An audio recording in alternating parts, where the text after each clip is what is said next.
Massive anger over the arrest of Hindu monk Krishna Prabhu Das by the Bangladesh government, by the Yunus administration. And while there is clearly no end to atrocities against Hindus in Bangladesh, 68 retired judges and bureaucrats have written to the Prime Minister calling for urgent intervention on the atrocities against minorities in Bangladesh.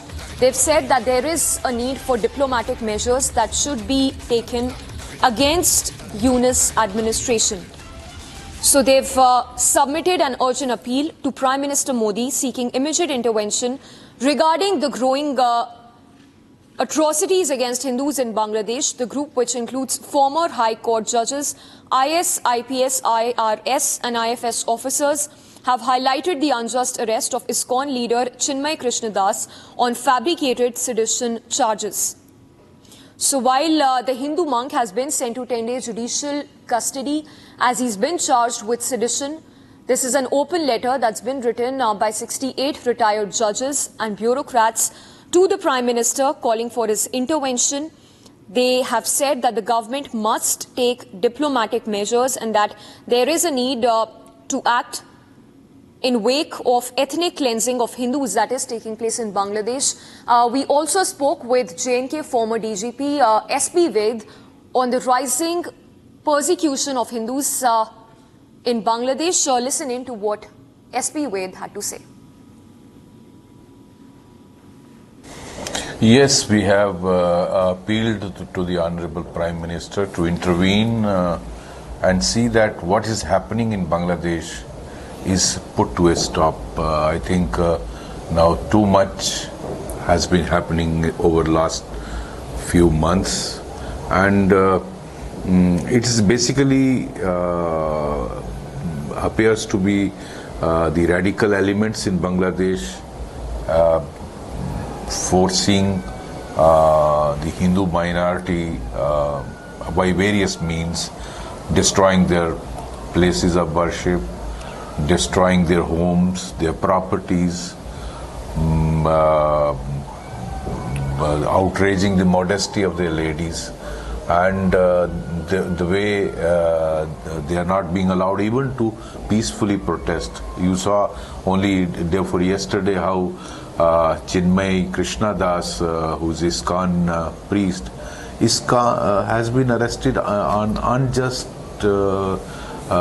charges of sedition, because he was protesting peacefully with the Hindu minority, demanding some of the protections from the radical elements. Sir, apart from releasing the Hindu prisoners who have been forcefully abducted, we can say, by the Bangladeshi authorities, you have also said that there needs to be stringent international sanctions on the Bangladesh and also the UN sanctions be imposed on the Bangladesh by the Indian side.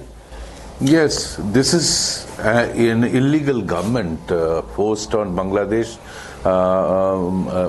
In fact, the actually elected government has been forcibly removed, and there is a total lawlessness in Bangladesh. And government of India needs to take up this matter and go for whatever diplomatic and international measures are required to be taken to force Bangladesh to take care of its citizens. Otherwise, some kind of intervention needs to be made.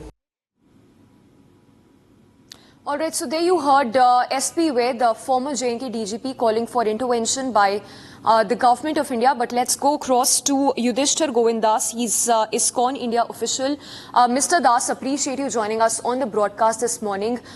First up, if you can talk to us about is ISKCON India in touch with the priests in ISKCON Bangladesh, and also if you can talk to us about how the safety of the ISKCON priests in Bangladesh is being taken care of at this point in time when, of course, minorities in Bangladesh are in grave danger.